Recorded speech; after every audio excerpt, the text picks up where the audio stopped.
नमस्कार, मैं हूं राजीव ढोंडियाल। इस स्पेशल बुलेटिन में आपका स्वागत है। ये मौसम सर्दियों का है। ऐसे में मान लीजिए कि बाहर का तापमान -15 डिग्री है, तो क्या आप घर से बाहर निकलेंगे? शायद नहीं।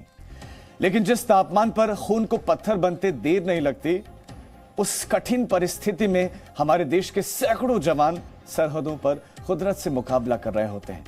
घुटनों से लेकर कमर तक डूबकर बर्फीली चोटियों पर निगरानी करते हैं। दुश्मन की हर एक हरकत पर 24 घंटे 7 दिन 12 महीने चौकस नजर रखने वाले इन वीरों की जिंदगी कितनी मुश्किल है और ये किस जज्बे के साथ हमारे वतन की हिफाजत करते हैं। जी मीडिया संवाददाता खालिद हुसैन ने समुद्र तल से 13,000 फीट की ऊंचाई पर हिंदुस्तान के उन्हीं वीर जवानों के साथ कुछ वक्त गुजारा है और उस लहू जमाने वाले मौसम में हिमालय को हराने वाला हौसला देखा है। आप भी देखिए लहू जमाने वाले मौसम और लोहे को पिघलाने वाले इस जज्बे में लिपटी हिंदुस्तान के हिमवीरों पर जी न्यूज की ये एक्सक्लूसिव रिपोर्ट।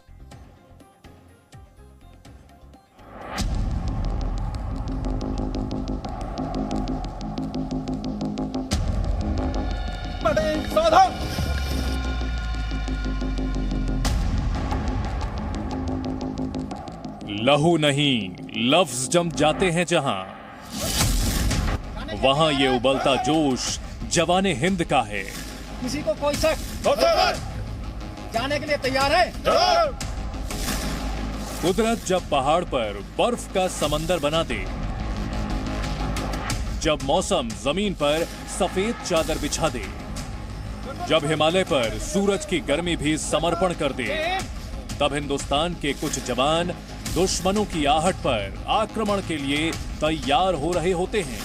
गेट नंबर 1 से आगे राइट साइड पर जो ट्रैक गया है, ट्रैक का इस्तेमाल करते हुए पाउंड नंबर 1।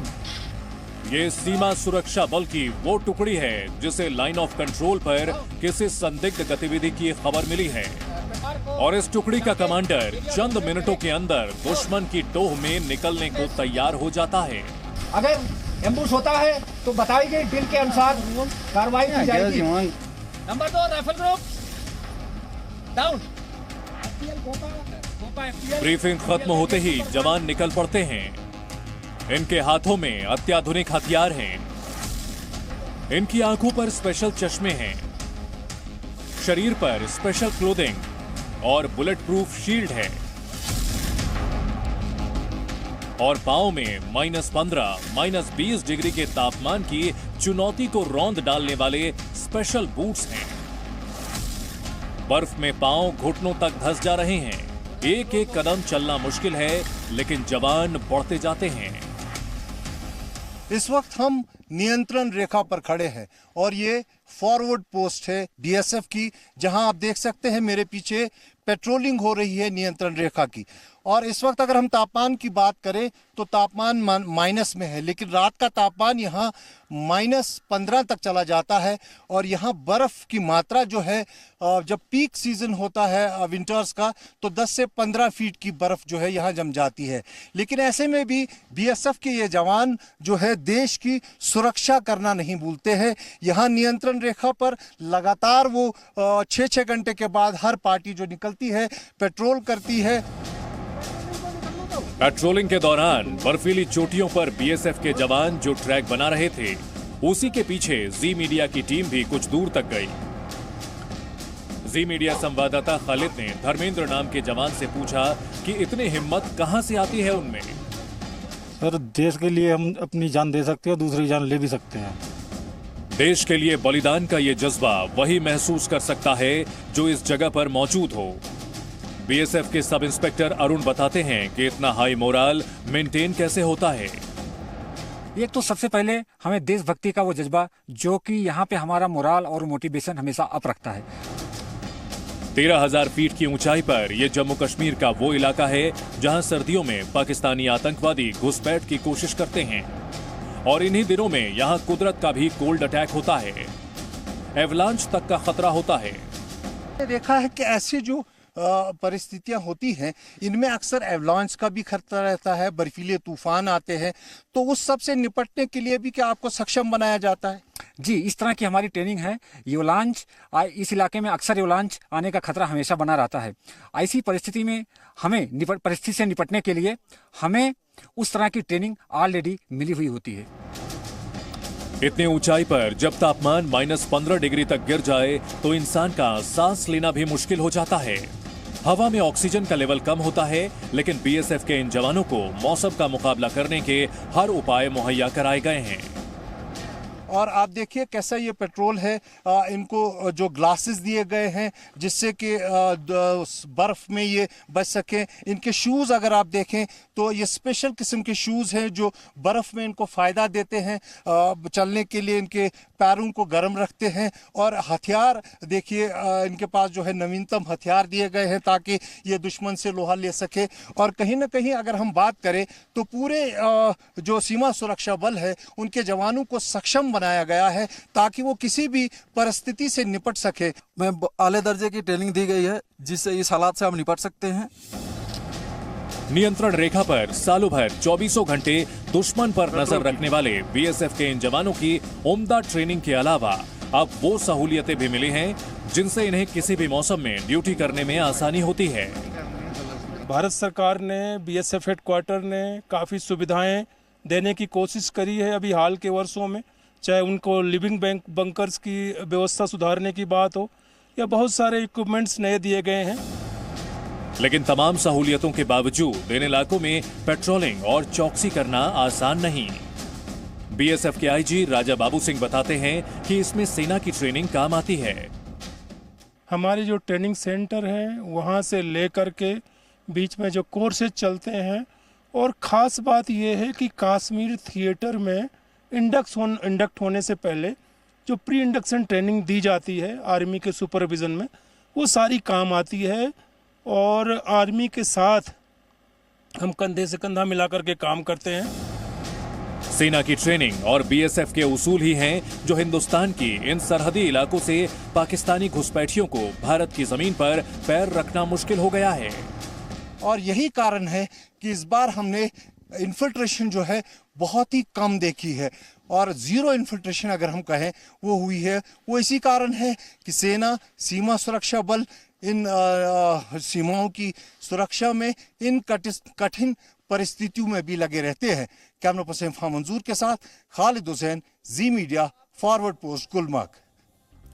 भारत और पाकिस्तान के बीच 652 किलोमीटर लंबी नियंत्रण रेखा है जिसे लाइन ऑफ कंट्रोल कहते हैं। इस एलओसी पर भारत के जवान 50 डिग्री से लेकर -20 डिग्री तक के तापमान में डटे रहते हैं। इनमें इंटरनेशनल बॉर्डर पर तो बीएसएफ होती है, लेकिन लाइन ऑफ कंट्रोल वाले इलाके में सेना भी तैनात रहती है। भारतीय सेना के जवान सब जीरो टेम्परेचर में कैसे निगरानी कर रहे हैं, उन्होंने आपके लिए क्या संदेश भेजा है, देखिए।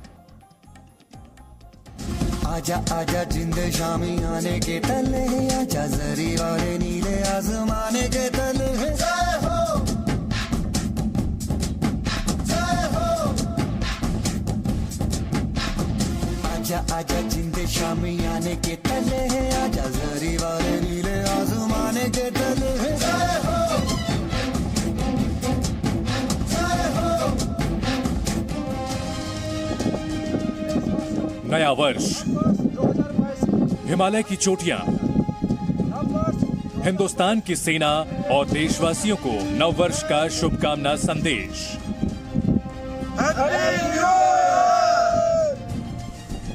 आसमान से लेकर जमीन तक, पेड़ पौधों से लेकर पहाड़ों तक सफेद चादर में लिपटे हैं,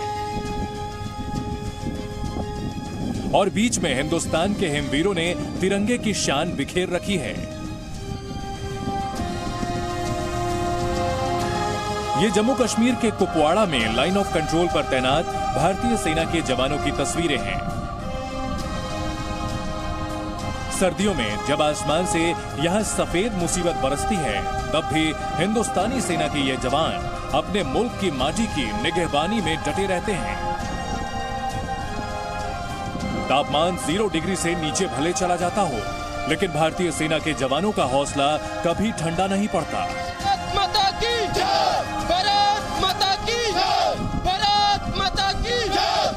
कश्मीर के तंगधार सेक्टर में भारतीय सेना के जवान लाइन ऑफ कंट्रोल पर तैनात हैं। यहाँ टेम्परेचर 0 डिग्री से काफी नीचे जा चुका है। पूरी पहाड़ी पर बर्फ ही बर्फ है, लेकिन सेना के जवान चौकस हैं।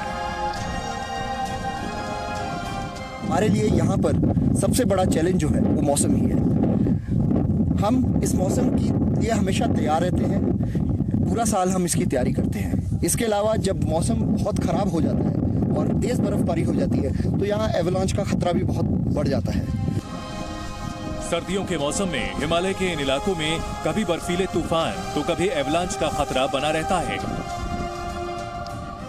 कोई ऐसा साल नहीं गुजरता जब हिमालय की इन चोटियों पर बर्फ का कहर न टूटता हो। लेकिन भारतीय सेना के जवान हर मुश्किल से निपटने को तैयार रहते हैं।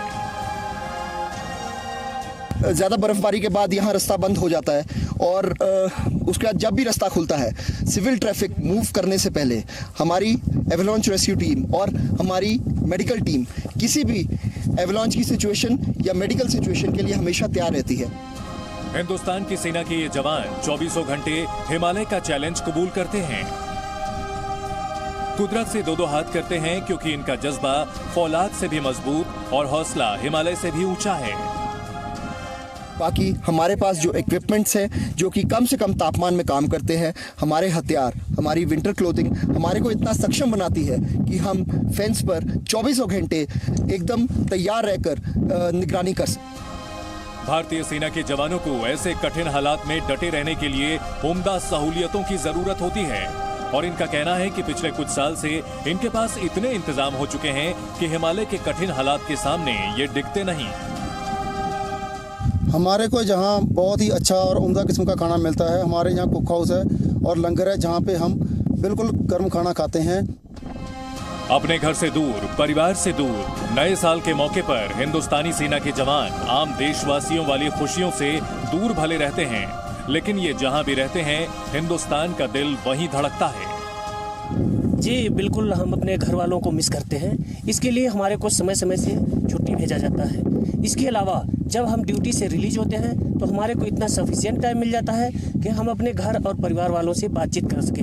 इसके अलावा हम बटालियन को भी अपने परिवार का हिस्सा मानते हैं। और हिंद के ये जवान 130 करोड़ हिंदुस्तानियों के घर घर के हीरो हैं। हर देशवासी इन्हें अपने परिवार का हिस्सा समझता है क्योंकि इनके त्याग और बलिदान की कीमत पर देशवासी सुकून की नींद सोते हैं।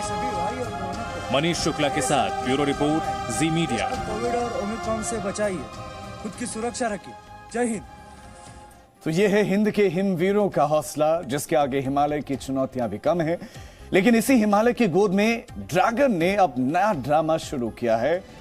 नए साल पर चीन ने लद्दाख के गलवान घाटी के पास का एक वीडियो जारी किया है। इस वीडियो में कुछ चाइनीज सैनिक नजर आ रहे हैं, जिन्होंने वीडियो तो नए साल की बधाई देने के लिए जारी किया है, लेकिन शुभकामना संदेश के बीच में एक चाइनीज सैनिक यह कहता दिख रहा है कि देश की सरहदों की हिफाजत करते रहेंगे। यहां तक तो ठीक था, लेकिन चीनियों ने पहाड़ी दीवार पर लिखा है कि कभी भी 1 इंच जमीन नहीं देंगे। अब इन चीनियों को कौन बताए कि वो खुद भारत की जमीन हथियाने के चक्कर में इधर आए हुए थे और भारत तो कहीं नहीं गया। ऊपर से चाइनीज प्रोपेगेंडा वीडियो बनाकर यह जताना चाहते हैं कि लद्दाख में भारत उनकी जमीन पर कब्जा कर रहा है। वैसे चीन की इन हरकतों के बारे में उसके सभी पड़ोसियों को भी पता है।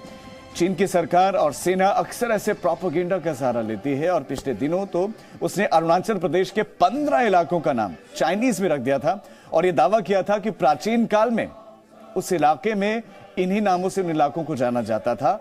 भारत ने यह साफ कहा है कि वो इलाके अरुणाचल प्रदेश के हैं और रहेंगे। चीन के नामकरण से अरुणाचल प्रदेश का सच बदल नहीं जाएगा।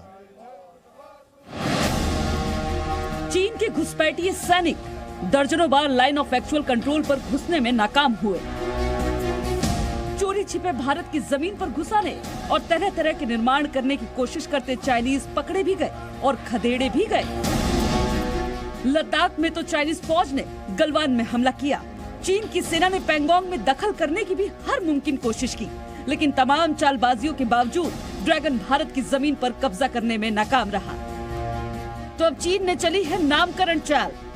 चाइनीज मीडिया ग्लोबल टाइम्स ने दावा किया कि चीन सरकार की सिविल अफेयर्स मिनिस्ट्री की ओर से ये नाम जारी किए गए हैं, जिसमें चीन ने भारत के अरुणाचल प्रदेश में मौजूद 15 जगहों के नाम बदल डाले हैं। चीन की ओर से मैंड्रिन, तिब्बती और अंग्रेजी भाषा में जारी इन नामों के साथ उन जगहों की भौगोलिक स्थिति भी दर्शाई गई है और उन अक्षांश देशांतरों के मुताबिक वो हिस्से भारत के अंदर पड़ते हैं जिनका चीन ने अपनी मर्जी से नया नामकरण करने की कोशिश की है।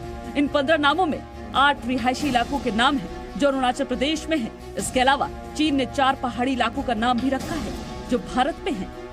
साथ ही 2 नदियां और एक पहाड़ी दर्रा भी है जो भारत में है और चीन ने उसका नामकरण अपनी मर्जी से कर दिया है। हालांकि चीन की इस हरकत पर भारत की ओर से सख्त ऐतराज जताया गया है।